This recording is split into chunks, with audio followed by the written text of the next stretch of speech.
Hi, everybody. Good afternoon, good evening, good night. This is Kenya Rockmine, the author and founder of the Child Support Hustle. I'm sorry I'm a little late. I was confused upon the time, but I am here now, and there's a couple things I want to go over. I hope I'm on. This is for the Christmas Marathon hosted by Dr. Carlos Rivera. Let me make sure that I'm on and everyone can see me.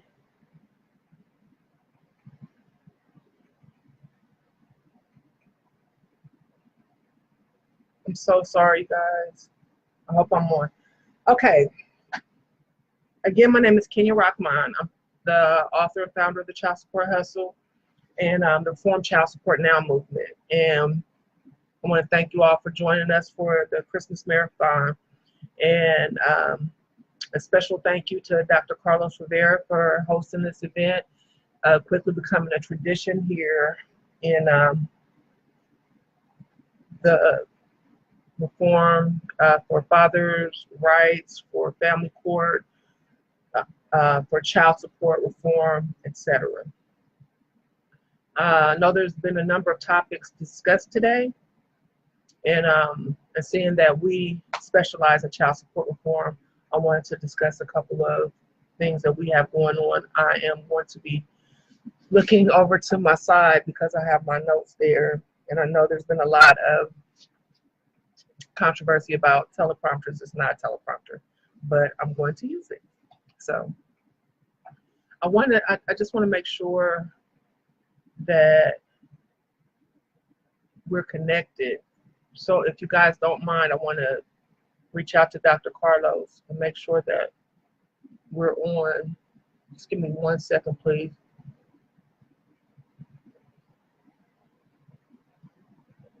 Thank you.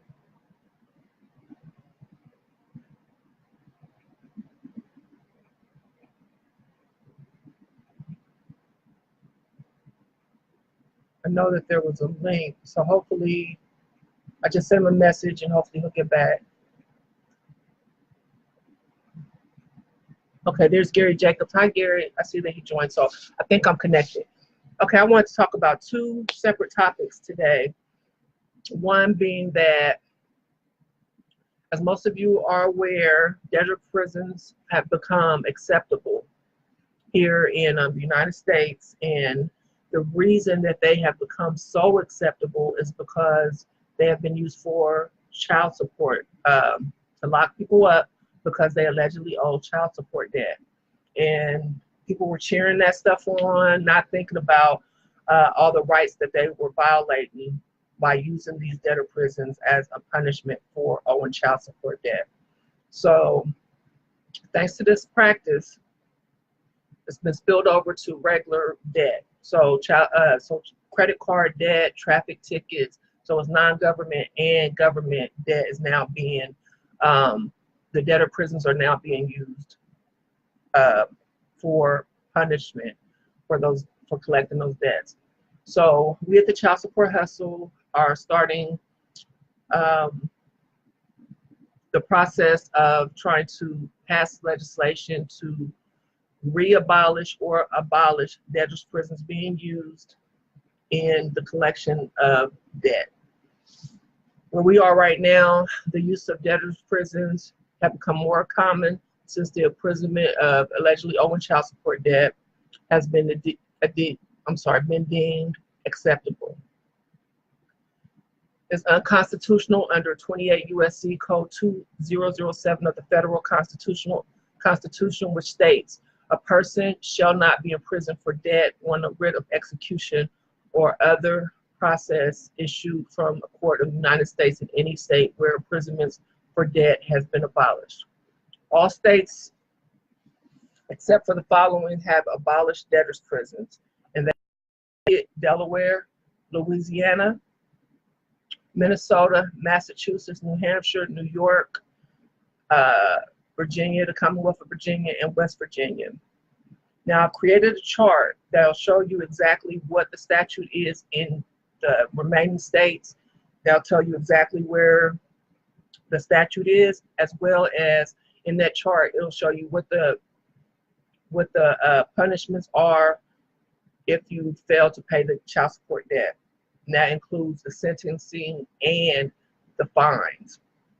And I'll put the links to all of this in the comments, so you can go back and look for it. Hi, Michael. Hey, Carlos. Thanks for hosting this event. I'm sorry I was a few minutes late. I had my times mixed up, surprisingly, since I've known about this for a very long time. So I'm sorry, but thank you so much. So we're working on this bill. I'm on the second draft right now, and we're proposing to either introduce a bill in the 9 states or amend the Constitution in the remaining states that abolish or re-abolish the debtor's prison use punishment for people who cannot afford to pay the debt. The sentences range from 30 days to 14 years. The fines range from a couple of $100s to $125,000, depending on the state. And that is ridiculous, as you all can. I mean, that $125,000 to pay a debt that you can't afford to pay anyway is ridiculous, and it's against the law, the federal law, and now we know in 41 states it's also illegal. Excuse me 1 second, please.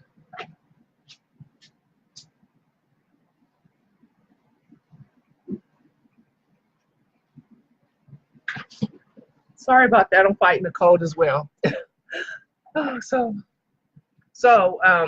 sorry.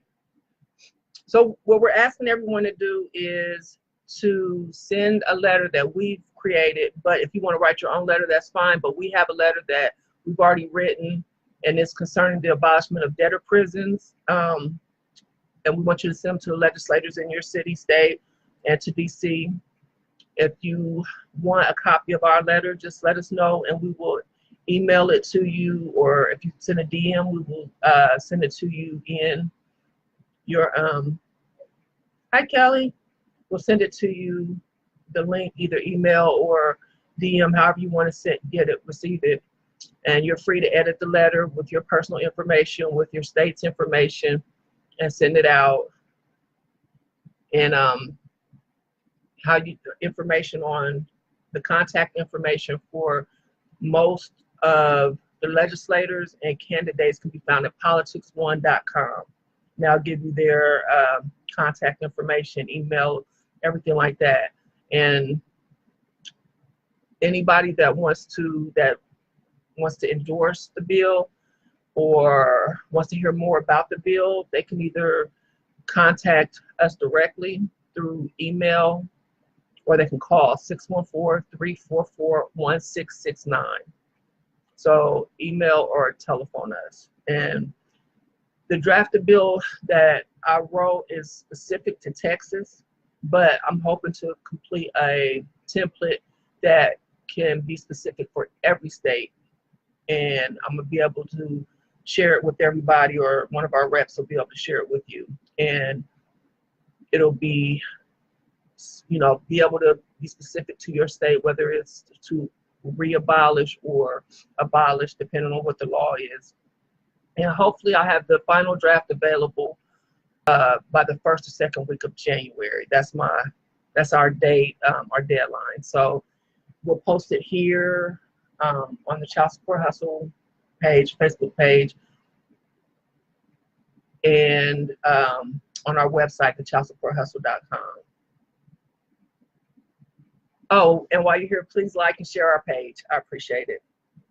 I know a lot of people came on here and they were way more prepared, because a lot of people talk way better than I do in public speaking, but I'm trying to work on it, and I hope you can please be patient with me, because I have a lot to say. I'm just getting used to saying it. And again, thanks, Dr. Carlos, and thanks to everybody for tuning in and being with us on this marathon. It's not easy being alone on the holidays, especially when you're away from your children.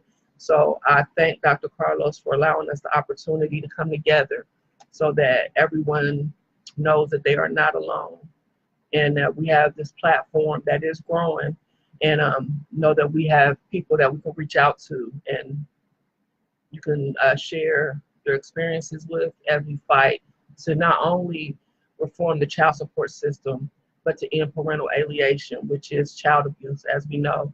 And the more people that we have come together, the louder our voices become and are heard, not only in our city and states, but all the way to Capitol Hill. So the next thing I want to talk about is, speaking of Capitol Hill, the National Child Support Enforcement Agency, or the NCSEA, is hosting the Child Support Chat. That is what they're calling this chat that they're having. And they want you to send your questions to them and the Federal Office of Child Support Enforcement Agency Commissioner, Scott Leakin. I think I'm pronouncing that correctly, Lekan. He'll be in attendance, and he's supposed to be answering questions. Now, the deadline to email your questions was conveniently on the 22nd. They just, I don't know if they just came out with this. I just saw it on Twitter. So I posted it on the Child Support Hustle page. We had a ton of questions, so I started tweeting the questions. So I'm encouraging everyone to please tweet your questions to the National Child Support Enforcement Agency. This is a private company, but from the supporters on my page, I found out that the commissioner, Scott Leakin, who's commissioner now of the federal agency, was once the what do you call him? Like the head person. I can't, the title escapes me right now, but he headed this NCSEA before he became the commissioner of the federal agency. So their Twitter account is at NCSEA, the number 1. And if you want to tweet to the Federal Office of Child Support Enforcement Agency, which I encourage people to always contact them if you have a complaint against your local child support agency, and they are not answering your demands or answering your questions or whatever the problem is, because we know they violate so many rights in executing the child support system. Their Twitter account is at ACFHHS. That's Alpha Charlie Foxtrot Hotel Sierra. And if you don't get any resolve at the federal level, which I've noticed in the past maybe 4 months, they have been ignoring our complaints against the local agencies. Then you can go even higher to the Department of Health and Human Services. They are the ones that oversee, or supposedly oversee, the Federal Office of Child Support Enforcement. And their Twitter account is at hhs.gov. That's hotelsierra.gov. And sometimes with Twitter, because it's such a broader spectrum of followers and people that are on that social media site, sometimes you'll get a quicker response. Like we had a senator respond to our question about getting support for the bill quicker than on Facebook and on Instagram. That's what I feel about Twitter. If you want to get into like politicians and people like that responding to your questions, I go to Twitter. So the actual event for this child support chat is on January 24th, 2019, and it's free to members and non-members. And it's from 2 to 3:15 Eastern Standard Time. And let's see. This company is really instrumental in trying to help pass law. They're also going to have another conference coming up. I don't know who would like to attend this, but it's pretty expensive. If you're a member, it's $540. Non-members, $670, and that's on the February 7th, 2019 in DC. And the topic is going to be the state of the 4D program. I would love to be in attendance to this forum, as I'm sure a lot of us would like to be, because as we know, they make so much money in this 4D program. But it's awful funny that they're going to be in this conference for a half an hour. 2 days discussing the state of the 4D program. But when it comes to our questions, parents' questions, and advocates' questions, we're only getting an hour and 15 minutes. But if you do want to go, that's again February 7th, 2019 in DC. The room reservation started $229 a night. So as you know, this is big business. It has nothing to do with the welfare of our children. It has everything to do with the welfare recovery for the government. And that's why we have to fight and continue to fight until we reform this unconstitutional child support system.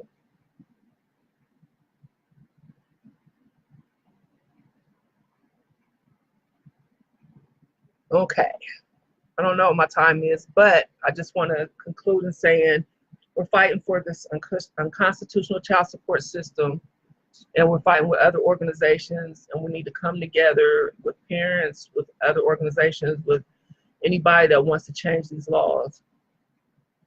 Thank you, Kelly. I get nervous every time I come on live, but I'm still trying to work on it, as you can see. Okay, Benita, if you just send me a direct message with your email address, I will send you a copy of the letter and the chart. The chart with all that information on there, it should be posted maybe about 3 days ago. But if not, I can send you the direct link. That's not a problem at all. And that's for anybody. If you need that information, I'll send it directly to you. And also, if you have any questions about the child support system directly, if you have any questions about your personal case and that we can help you with, you can just send us either a DM. You'll get a form that'll say contact us, and it'll ask you direct information, questions about your case. If we can help you, we will. We do not charge money to help you advocate for your case, give you information to help you with your modifications, anything to do with your case, if you're a non-custodial parent. Yeah, so, and if you want to contact us, we are at contact@thechildsupporthustle.com. Our website is thechildsupporthustle.com. There's blogs there that go over a lot of information about the child support system and how it is unconstitutional, and how you can fight for your rights. And I understand that this system is unconstitutional and illegal. But while we are fighting for reform, we have to do something for the here and now, because people are going to jail now. People are having their wages garnished now. People are being alienated from their children now. So in the meantime, we have to do things in the present to combat this machine called the child support and family court system. And that's why, you know, we do things, advocate for parents while, you know, trying to pass legislation, get somebody to support some legislation to get it passed. Down in Kentucky, or up in Kentucky, we just passed a shared parenting bill, which is greatly needed. That needs to be done across the nation. And hopefully more states will catch on to that. But I definitely believe, as many of my fellow advocates believe, and many parents believe, that we have to start somewhere. And there's a lot of us that have been out here fighting, but unity is one thing that has to come if we're going to be successful in getting this system reform. Well, system, but really machine. We're going against a lot. This is some serious business. Okay. So I'm going to go back to, I don't know if you guys were aware of the farm bill that just passed back was it last week? And one of the provisions in there was that able-bodied people with no dependents are allowed to get SNAP or food stamps for 3 months. Hold on one second. Okay, you can get SNAP for only 3 months in a 3-year period unless you're working at least 80 hours a month. And you know that if a custodial parent they have to sign up for child support in order to receive food stamps, but only in a handful of states. But in this new law, all parents, all able-bodied people have to abide by these, the 3 months per 3-year regulation. So that made me think of the non-custodial parents who cannot afford to pay their child support, pay their regular bills, and eat. So now they have another restriction on the non-custodial parents that are poor, which the system always seems to find a way to take from the less fortunate non-custodial parent. They never seem to add any program or add any benefit to the non-custodial low-income parent. And this farm bill is just another example of them doing that. Now, they tried to pass in this farm bill where they were going to make it mandate that the custodial parent receiving food stamps had to cooperate with the child support system in order to receive the benefits of the SNAP benefits, but that didn't pass. So that's still a good thing, but I'm still looking at the non-custodial parent and what they do to penalize that non-custodial parent for not having. And it's just terrible. So the next time that they bring that bill up where they try to mandate the custodial parent to sue for child support for food stamps, here are a couple points that the NCSEA made when they denied that mandate in this bill. It said, according to the Congressional Budget Office, the CBO, implementing cooperation with child support enforcement in order to receive food stamps and SNAP benefit was not cost effective. So that's one reason why it was denied. The CBO also found that mandatory cooperation would reduce SNAP benefits to affected households. So for custodial parents that might be watching this and they're getting welfare benefits, just let them know that those SNAP benefits are going to go down. If the farm bill passes, their benefits are going to be reduced based on this bill. And people still don't believe that child support is a welfare recovery program, even with all the evidence that's put out there. It's all child support. It's all welfare recovery. And third, the CBO found that implementing mandatory cooperation would increase total federal costs by the billions. This is a multi-billion dollar industry. It has nothing to do with the best interest of your children. And for non-custodial parents who have been through the system, been through the ringer, we know that.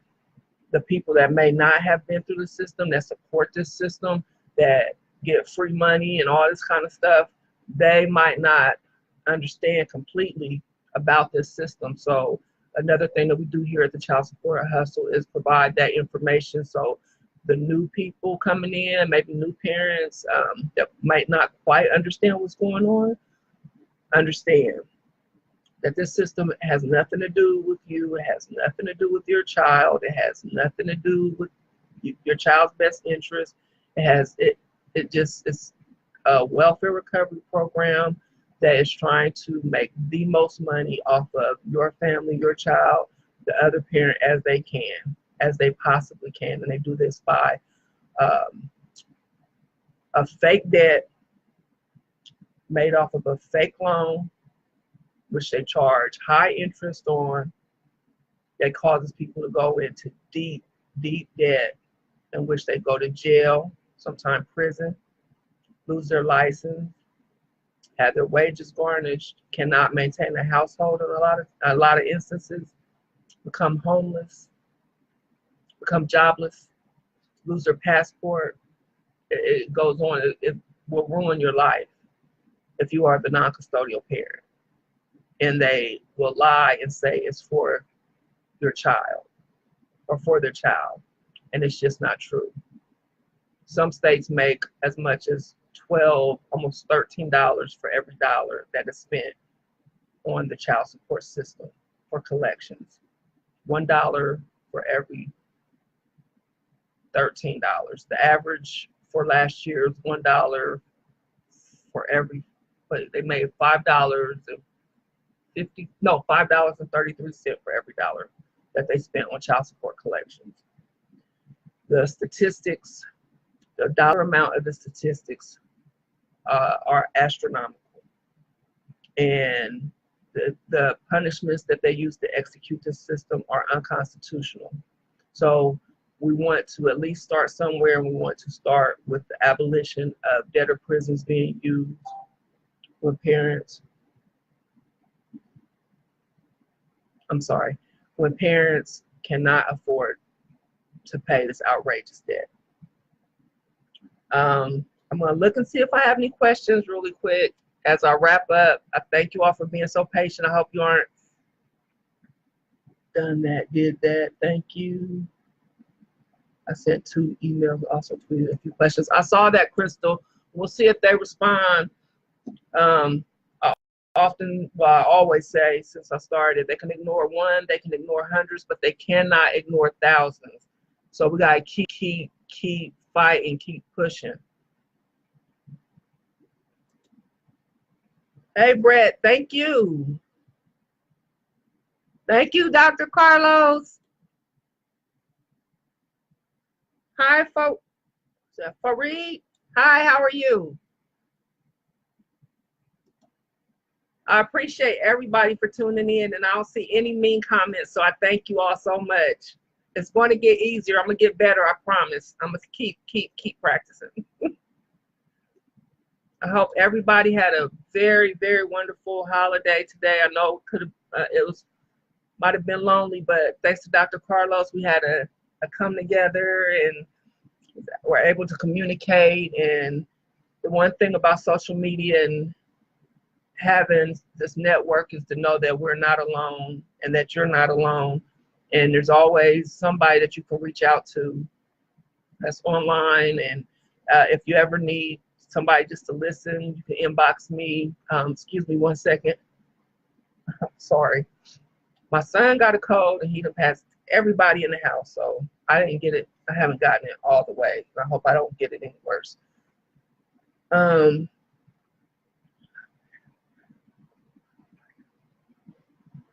don't know about the write-offs. I'm curious as to why, Brian, why there's no accountability. Why, with you buying, with everything that you're saying, you're buying, there's no accounting with the child support that you're paying and how it's spent. So that's something we definitely need to look into.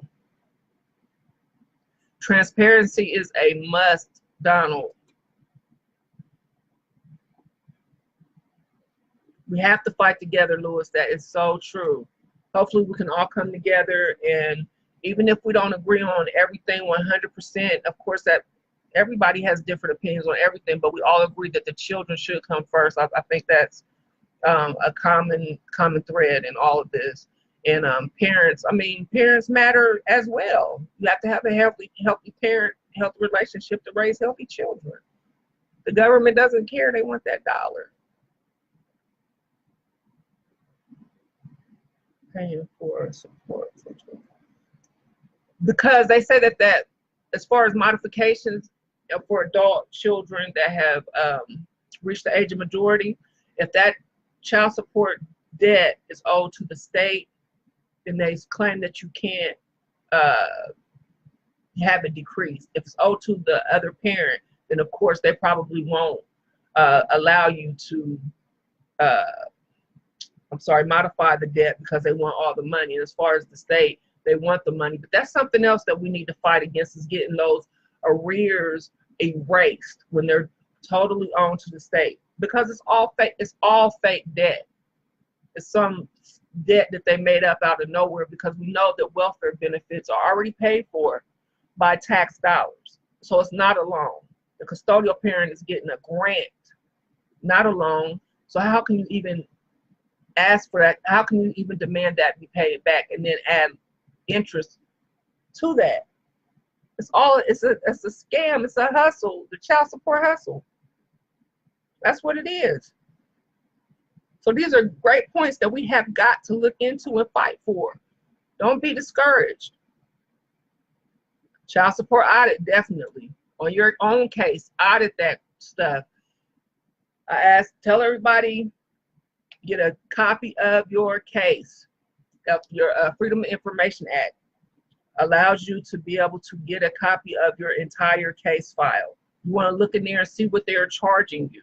When they just come out of the blue and say, oh, you owe us $35,000, you want to know, how do I owe you $35,000? Why do I owe you $35,000? Make them prove it. Make them prove it. Right, Dr. Carlos, I know it does.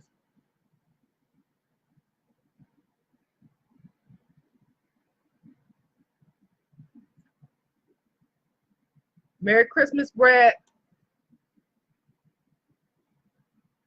Okay, guys, my time is up. I think I'm off, so thank you so much. I'll talk to you all soon. Don't forget, childsupporthustle.com. Please like and share. God bless. Remember, they can ignore one, they can ignore hundreds, but they cannot ignore thousands. Let's go.